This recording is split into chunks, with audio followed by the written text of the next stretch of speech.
Mercedes' days flying high on the pole might be over. Haley is turning out to be a real help, and Uncle Clifford got to figure out what she finna do personally and professionally. What's good, y'all? It's your good sis Erica Vane coming to you right here on Erica Vane TV with another P-Valley video. In this video, we are going to be breaking down episode 8 from season 2 of P-Valley. I'm wondering if this is the best episode of the season. Now, don't get me wrong, y'all. Hear me out. Big T's episode, chef's kiss. Mississippi's episode, chef's kiss. Hell, even seeing Mercedes give the Mercedes experience in that penthouse quite a few times for Coach and his wife, who seemed to just randomly fall in love and then get her thrown out on her behind. Chef's kiss. However, this episode, I feel like they did a really amazing job of giving us a little bit of everybody, when a lot of the strongest episodes thus far have been focused on 1, 2, 3 characters at most and deep diving into their stories. This episode feels like a full convergence of how each of the characters' conflicts, struggles, wins, and pending losses are also impacting one another, and I was totally engaged from beginning to end. So as you probably can expect by now on my channel, we are going to deep dive into this episode and talk about things in depth. I think I'm going to go based off of character and not necessarily in order of events of the episode, because as I mentioned, there's something happening with pretty much every character down in the valley, and we need to talk about it. But the episode opens up on Mercedes working on her routine as she makes her return to the pink, but she's having problems with her shoulder again. This is interesting because it seems like her shoulder is bothering her more when she's actually in the pink, because she didn't have these issues when she brought the Mercedes experience to the penthouse in Memphis with Coach and his wife, which kind of makes you wonder if Uncle Clifford was right about her injury being in her head, not in her arm. And furthermore, we still have to address the air and energy that is trapped in the pink, because we know that Montavious' ghost is still there. Now, Diamond liberated the 7 pounds from the gun trigger pull from Mercedes' arms earlier this season, but could Montavious' spirit still have any kind of pull on her, given that he was the victim of that trigger pull?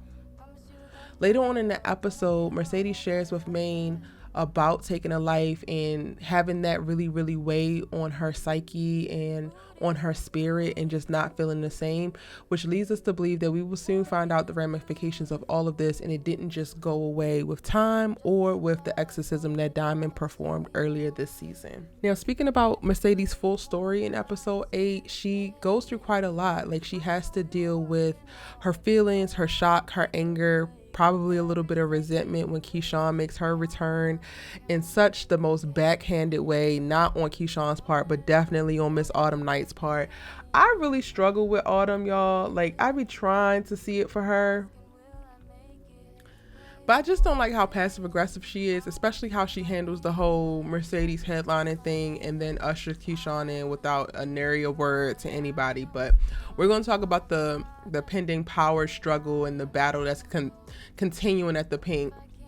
But I said that to say, you know, Keyshawn returns and Mercedes has to deal with her feelings around that.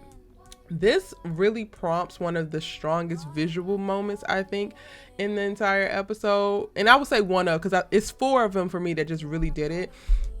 But when Keyshawn and Mercedes actually talk in the locker room, it is such an endearing moment. You get the full weight of like anger, disappointment, but then also apology, acceptance, sincerity, and mutual respect and understanding for where each of the women are in their lives.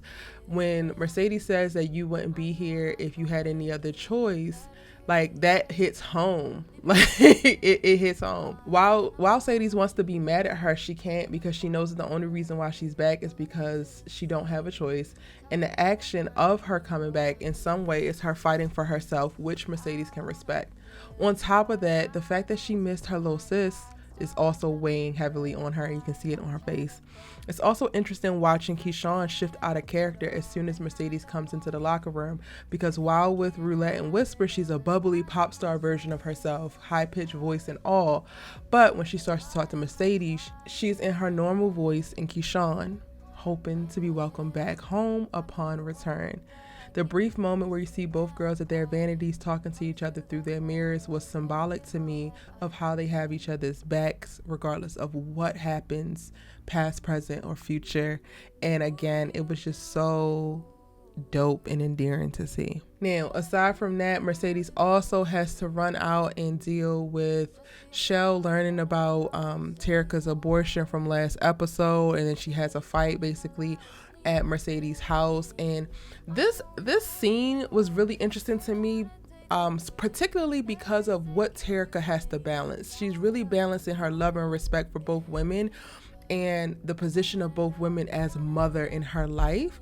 So I took her deciding to drive Shell home and then saying, I know how to drive because of you, as like a nod to make sure that Mercedes doesn't feel dissed, that Terica chose not to just stay at Mercedes' house and send Shell home in a damn Uber by herself. I feel like Terica is being put between a rock and a hard place. Again, still having to show up and be more mature than she actually is or should be at this age, just so that she can take care of Shell, and not even just take care of Shell physically, but also emotionally and mentally. Clearly, Shell is going through some things. She's still drinking. She's still being ridiculous, and it's not helping that Mercedes and Terica are getting closer, because she probably feels like she's losing Terica. But the crazy part about it is, it's like you're literally doing that, similar to what Mercedes said, because you weren't there when she needed you most. Like, you're so distracted by your own bullshit, your own trauma, your own whatever the hell this downward spiral is, that you are pushing any and everything away that actually cares about you. Whether she believes it or not, it's clear that Mercedes cares about Shell and respects Shell, but you also move in real funny style, and you can only do that but so much. I am kind of saddened for Terica, who just experienced an abortion, who is deeply in love with her boyfriend, who she just got rid of a baby for. She just connected with her biological mother on a deeper level. She's struggling with the words from her adoptive mom, who talked about her being a mistake. Like, this girl is processing a lot. And then also, Shell, you're putting on her plate that now she has to be able to take care of you. That's not how the hell this shit works. And in all honesty, I'm gonna need Terica to be pulled up out of Shell's house sometime soon, Mercedes, because this is too much. Shell needs to go to rehab. Shell needs to take some time on her own, and Terica needs to be put in a place where she can be a kid again. That was the whole point of y'all actually exploring the options of her aborting this baby, so that she can have her life, she could have more choices, and then she could go off and live it. Now she's just basically taking care of Shell. That's not gonna work for me, and Mercedes has to deal with that, and I don't think it's gonna work for her either. Now, the last thing that we see from Mercedes is her connecting with Maine when she goes to his block party. And it was interesting to me when Maine is like making a little bit of sexual advances, and I'm like, okay, are they about to get together and make this thing official? Because we did get little nods to her relationship with Maine earlier this season, when she, Mercedes mentioned to Autumn, while Autumn was still living there before she threw her ass out, child. She mentioned to Autumn, like, yeah, when Maine get out, I can't wait. That was right after like masturbation scene and stuff like that, right? But she rejects his sexual advances, and she tells him that she's not looking for what he's offering. And for me, I felt like he wasn't just offering sex, but I could have also read the room wrong. I could have read it wrong, y'all. So y'all let me know in the comment section down below. I felt like he was offering all of him, and she's like, no, that's not what I'm looking for. And I'm like, girl, you're not looking to be protected and provided for? Even though I'm not really sure how Maine could do that, because all of 20 minutes before, you was ready to ride out because you heard that Pico got shot up, which is a whole other conversation. Maybe I need to make a video about the gang culture that's happening in Chucalissa and how it is stressing me out, because some of our favorite characters, most endearing characters, are wrapped up in it and are going to wind up losing their lives behind it. But I digress. To me, it's not really clear of what it is that Mercedes wants. I love the dialogue that she has with Maine about, taking a life and that weighing on her, because we haven't really seen her struggle, I think, with the idea that she killed Montavious. And but I could be wrong. Again, let me know in the comment section down below. But this is the first time that she's really spoken up about it in this way. It could be because, you know, of her arm thing, and then all of the things that she went through, you know, with Diamond exercising the 7 pounds and like getting a little bit more clarity on the consequences of that action, and then being in a strenuous place with Haley and them not actually seeing eye to eye. That could all be weighing in on it as well. But I will say, Mercedes ends the episode where it's not really clear of like what it is that she wants. How is she going to move forward and be happy? If she's not able to provide the Mercedes experience anymore, will this be the thing that destroys her? If Terica decides to stay with Shell and she stays in the same place that she's been for the last 14 years in this girl's life, will that also destroy her? Do she really not want a partner, a man, someone to do life with? Like, I'm gonna need a little bit more clarity, and we got 2 more episodes to get it, because our good sis Mercedes deserves happiness too. All right, moving right along. I don't know why watching Uncle Clifford and LaMarcus bicker about where they've been just it made me laugh so much. I get that this could be a very serious thing, but I didn't actually take it seriously because I trust the both of them with each of them. When Lil Murda says, "Just know if I was anywhere I was protected were you," and Uncle Clifford doesn't answer, I think it's because Lil Murda is the last person that she slept with all the months ago. Yes, I really believe that. Editor Erica popping in here, y'all. I totally forgot about the little toppy that Uncle Clifford received during her birthday party. So technically there was some kind of sexual activity within the last 5 months. However, there was no penetration by Uncle Clifford into someone else, or Uncle Clifford receiving from someone else. She just got a little sloppy toppy, that's all. And again, I still don't think that there's anything to that, but I wanted to make sure I made the note because I didn't want y'all to pick me apart in the comment section, child. So let's go back to the video. I don't believe that Uncle Clifford has had intercourse with anybody else up until then, and she didn't say anything because of that fact. She didn't want to tip her hand, show all the cards, and really, you know, reaffirm for Lil Murda exactly who he is in her life. And y'all gotta understand that, right? I don't think that they're actually going to struggle or have any problems with any types of STDs or anything like that. And I'm really leaning heavily on some of the after episode commentary last episode that creator Katori Hall provided on Twitter, where she talked about both of them being negative for HIV. So this moment of bickering, it really just provided a little snapshot into what their playing house kind of looks like, because they're still, you know, Lil Murda is still there. They're still living together for the most part. Grandmother Ernestine is in the hospital, and we get all of this stuff is happening. Lil Murda is on the phone holding the wait to hear about Grandmother Ernestine and an update on status. Uncle Clifford is dyeing Lil Murda's hair and cutting his hair, getting him ready, but don't even realize that she's getting him ready to go to the funeral of a love of his life.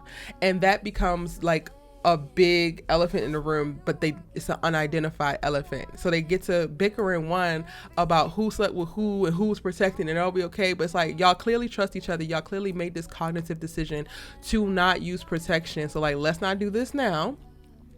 And 2, let's talk about the real issue is like, you want to know where LaMarcus is going. LaMarcus want to know where you going.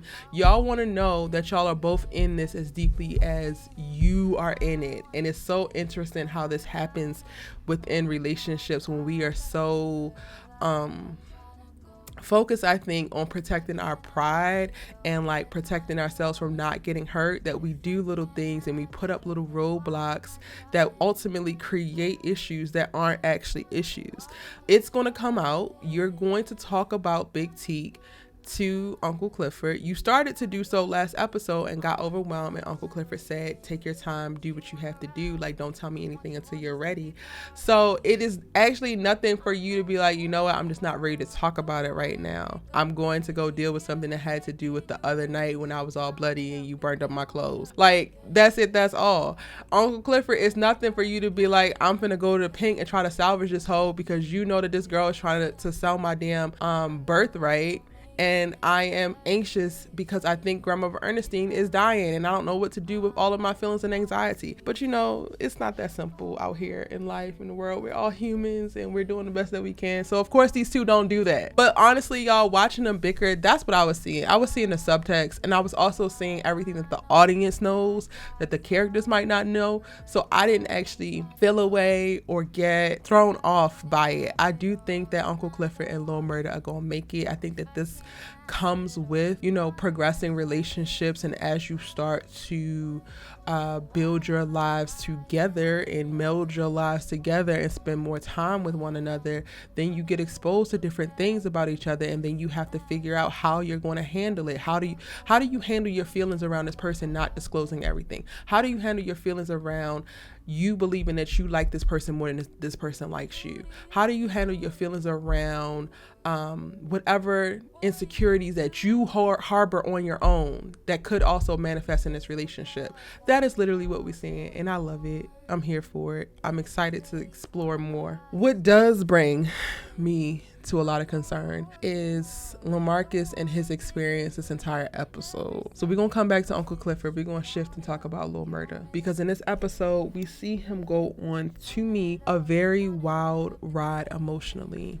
He goes from this small argument with Uncle Clifford at Uncle Clifford's house to the funeral home to view Big T's body and to bring the clothing that Big T is going to wear during his funeral, to having a real conversation with Wody about worth and about value and about somebody really just being a soldier for you and believing in you. Like him saying, "Why me?" Oh, it hit me so hard, and I absolutely enjoyed the scene of just watching this black brotherhood. But he goes from that, so the two very polar opposite emotions, right? The deep grief that he feels seeing Teak spread out like this at this funeral home, to the love and the adoration, the respect, and the wanting, the like feeling wanted or feeling supported that he gets from Wody. He goes from that to the actual funeral, where you actually, this is your final time to say whatever you have to say, your last goodbyes. You will never see this person in this form again, which is already a very heavy thing. To, in that same moment, then seeing Pico on social media being a fake ass gangster trying to claim that he took Teak's life. So then you're going from deep depths of grief to extreme levels of anger and resentment, so much so that you find yourself pushed to make a decision and to play God, the same thing that you were chastising Wody for just a few scenes back. Like, Lil Murda has gone on one of the most amazing yet stressful, anxiety-filled, and cautionary journeys as a human in this series. And while I look at it and I really enjoy watching this character and his representation of the human experience through all of these lived experiences that we're seeing him go through, my heart aches for all of the things he's forced to feel, if that makes sense. Like all of the things that Lil Murda has been forced to feel in this episode, in the last 3 episodes, over the course of this season, in the last 2 years. I really think that Lil Murda might be one of my favorite television characters of all time. He's definitely top 10. It's fascinating, it's intriguing, it's insane to watch. And particularly, I feel like Lil Murda's journey this episode is part of the reason why I feel like this episode was a really solid one and could be one of the best. Because while we have Lil Murda going through this full range of emotions and experiences specific to like grief, anger, and resentment in a lot of ways, we also have other characters experiencing that as well and brushing up against their beliefs around death, their beliefs around life, their beliefs around success, failure, feelings of emptiness and lack. It's just this episode was chock full of symbolism, of emoting, of character development, and character story progression. Yeah, y'all, this might be one of the best episodes of the season. Again, let me know in the comment section down below. Now, going back to Uncle Clifford, who leaves the bickering with Lil Murda to go to the Pink and have to argue with Autumn and try to fight for Mercedes, who's clearly not ready. But at the end of the day, there's something to be said about trusting who you trust and knowing who you know. So I get it. But Mercedes is clearly not ready. And personally, I wish that could have been handled so much better. The power struggle at the Pink is starting to get old. And if Haley wanted to usher Keyshawn in as the headliner, she didn't need to put Mercedes on the spot and humiliate her to do it. This is part of the reason why I really struggle with Miss Autumn Night and believing her intentions are good, because she's so passive aggressive and manipulative when all she needs to do is be honest. Now granted, Mercedes is not ready to lead or maybe even to be on the pole at all, but that could have been handled better. And I 100% understand why Uncle Clifford grabs her stuff and exits the Pink after Autumn ushers Mississippi in and says that this is how it's going to be. She's going to be the headliner with no conversation, discussion, or anything. The moment that Haley told Keyshawn at the damn restaurant, because we saw this earlier on in the episode, Haley meets up with Keyshawn at Taft's and gives her the birth certificates that she needs so that Keyshawn and her kids can get their passports. I'm gonna take a pause on Uncle Clifford real quick, because it is nice to see Haley helping Keyshawn, but you can't help but think, will the plan that she has for Keyshawn to headline at the Pink and make a bunch of money and run work? I mean, Haley is talking to Keyshawn in this moment like she knows exactly what to do, but the man that she ran from ultimately found her and almost killed her and Mercedes when he did. So part of this is feeling like history prepping to repeat itself. We do get more info on Autumn in the moment that she's talking to Keyshawn at this restaurant, when Keyshawn reveals that she looked up Haley Colton and the record is that she has died. And I've long wondered why Autumn continues to cycle through her multiple names, and this to me provides a little bit more of clarity. But the moment after Haley told Keyshawn, you're going to headline, and then Keyshawn left, she should have been on the phone to talk to Uncle Clifford, because she knew. From episode 1 this season, Haley knew exactly how Mercedes felt about Keyshawn and knew exactly how Uncle Clifford felt about Keyshawn. And not only that, you know that Keyshawn pulled a gun on Diamond, and you don't let not one of those 3 people know that you plan to bring this girl back to the scene of the crime. Hell no. So I 100% understood when Uncle Clifford started packing her and hollering and screaming and left, because there's a better way to do it. And again, Haley is just so manipulative and so passive aggressive. I would hate to be in business with her, because she literally is selfish when she moves. And it's one thing to be about business, but y'all know that this is much more than that. These people have picked you up and dusted you off and catapulted you to where you are now in reference to your positioning. Yes, you scammed all this money, so that's what helped you get there, but you got to start at the Pink. So there's a certain, and they were doing you favors and looking out for you in ways that they didn't actually have to do it. So this is way more than business, and she needs to be able to reciprocate certain levels of respect and the family code, versus moving as if everything that she does is right and can't be wrong at all. And that doesn't mean that I don't think that Keyshawn should have come back, because Keyshawn needs to 100% come back. As soon as she got on the pole, I was like, oh yeah, this is it. Because Mercedes girl, child, the Mercedes experience got 3 flats and a busted out window. I'm sorry, baby. We're going to have to take you to the shop, and we're going to have to put a little bit of work in you and get it together. Keyshawn 100% needs to be back at the Pink, but there's a way that you do it. And it should have been a way that started off with Keyshawn leading her little apology tour, in all honesty. But we gonna let her live. I don't know if I'm gonna let Haley live, but we gonna let Keyshawn live. So I understood that. Uncle Clifford running out of the Pink and then getting the vision of her mama in the car, and then the wise words about the water, how you can't fight the water, you just have to let it flow. We really get to see, similar to like LaMarcus in this episode, Uncle Clifford go on a very extreme journey of emotions, suffering grief, anxiety around pending grief, because that's one of the things. Uncle Clifford worrying about grandmother Ernestine and the nurse is basically saying no news is good news, but no news is weighing on you just as bad as bad news. That is a struggle. And then also the vulnerability tied to the position that she feels like she's in currently in whatever this is that her and LaMarcus are doing, right? Like they are definitely at the beginning stages of really figuring out what their relationship is going to look like moving forward. Uncle Clifford starts off and says, I'm not going to be your secret, makes it very plain and very clear. And while this is a power position and a very clear boundary being set, you also know that Uncle Clifford is navigating in a very vulnerable state, and the ball is 100% in LaMarcus's court of like, how is he going to move so that I can know how I'm going to move? And then on top of that, grandmother Ernestine is in the hospital. And then on top of that, this little light-skinned ass heifer is trying to take my club and sell it and make all these damn decisions where Haley just has really poor people skills. And that's one of Uncle Clifford's strong suits, being able to manage and handle people. It's a lot.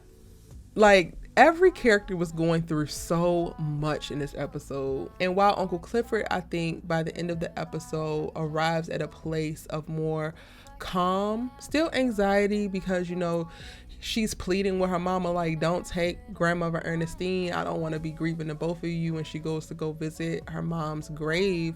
After talking with Corbin, I do believe that there's just a certain level of peace and perspective that she also has in really submitting to the waterworks of like allowing herself to cry, allowing herself to feel how she feels and express and emote exactly what is actually going on and just being present in it. However, it is, again, a lot for any one person to handle over the course of what this episode, I believe, was maybe 2 days.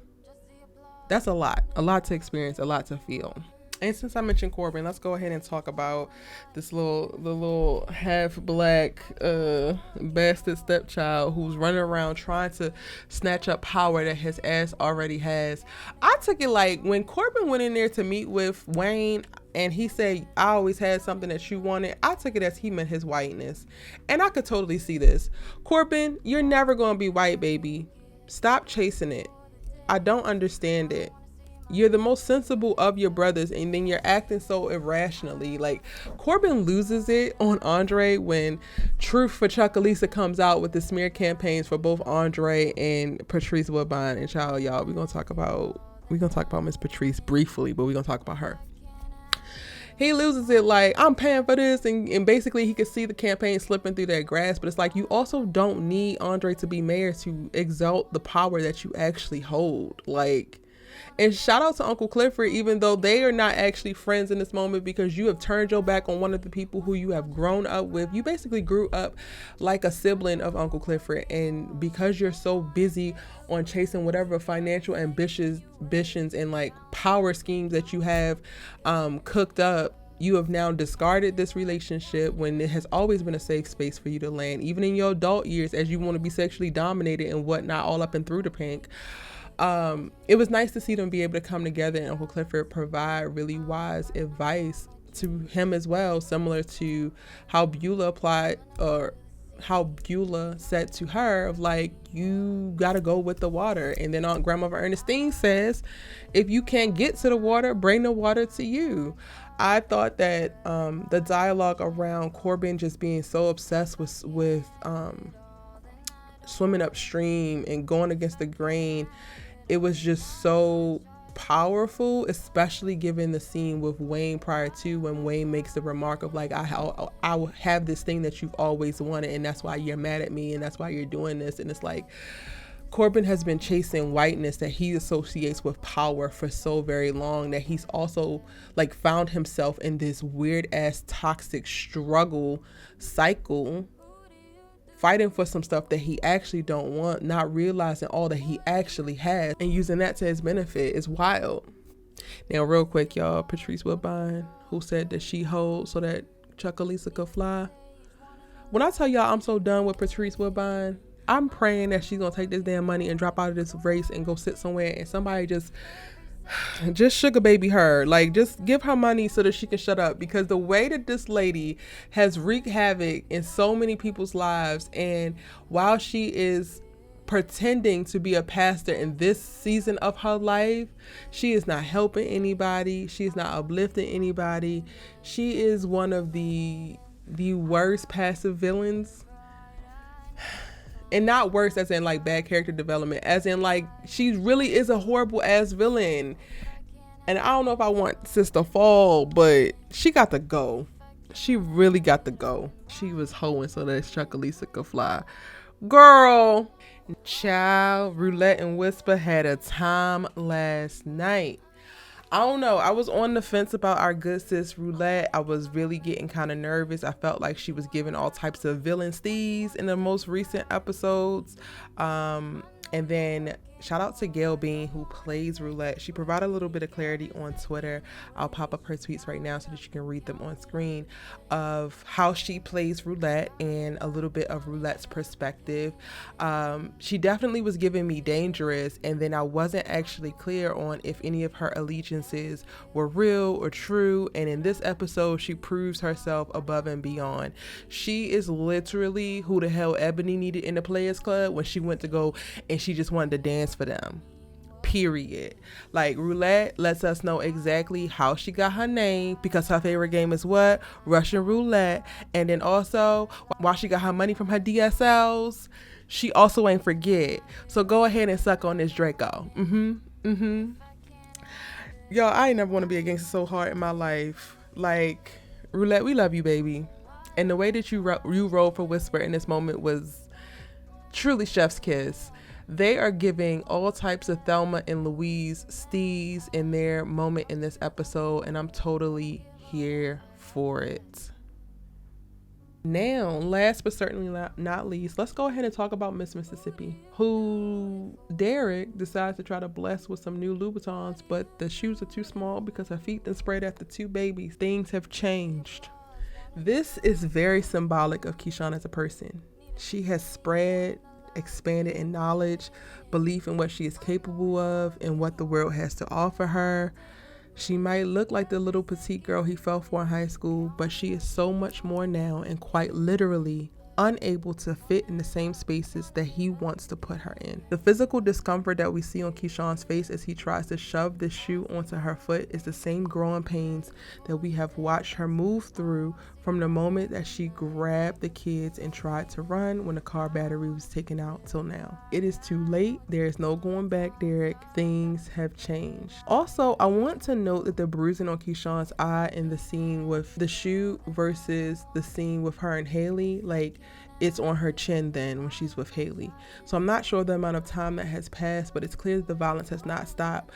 So Derek even coming with the gift of the shoes, asking Keyshawn what it is that she wants while still beating her regularly, shows exactly how disconnected he is from reality. But ultimately, Key gets what she needs from the scenario, and that he's going to be fine with her going back to the pink, as this is the only thing that she wants, and he is so desperate to do something right.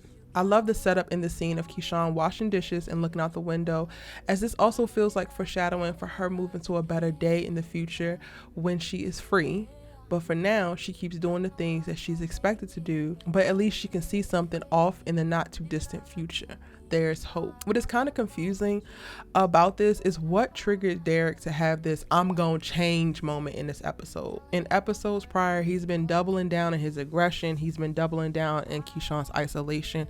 He's been doubling down in his disrespect. I will never not see that iron coming up towards Keyshawn's face. And not Keyshawn still wearing Diamond's necklace. Did y'all peep it? Let's talk about the necklace real quick and Diamond, because when Keyshawn walked into the pink and Diamond's face just, like, I'ma just say it glitched, y'all, and got stuck.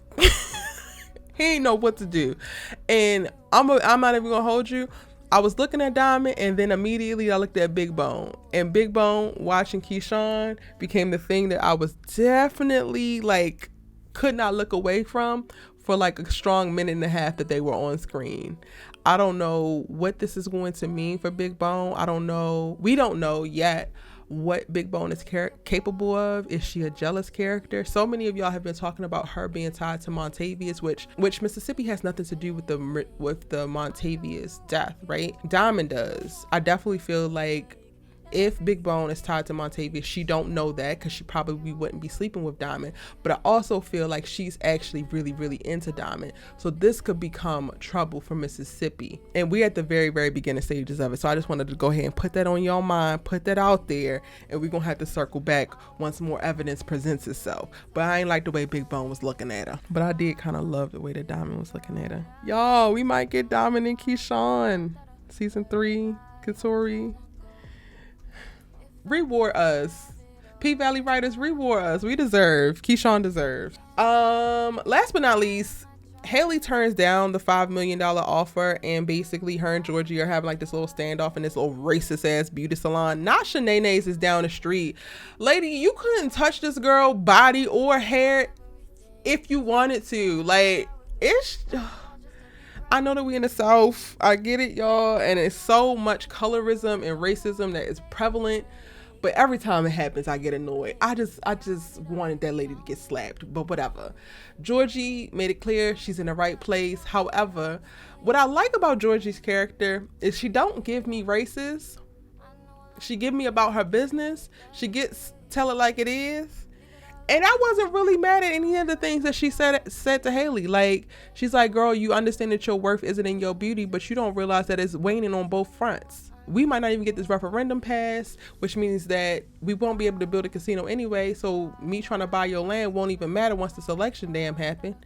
And then what you gonna do? Haley's like, I'm gonna wait because I believe in it. And I don't know. Y'all gonna have to let me know in the comment section what you think down below. Do y'all think they're gonna pass the casino referendum? Are they gonna be able to build this casino? And going back to what I said in previous breakdowns, why in the hell aren't we trying to license the pink?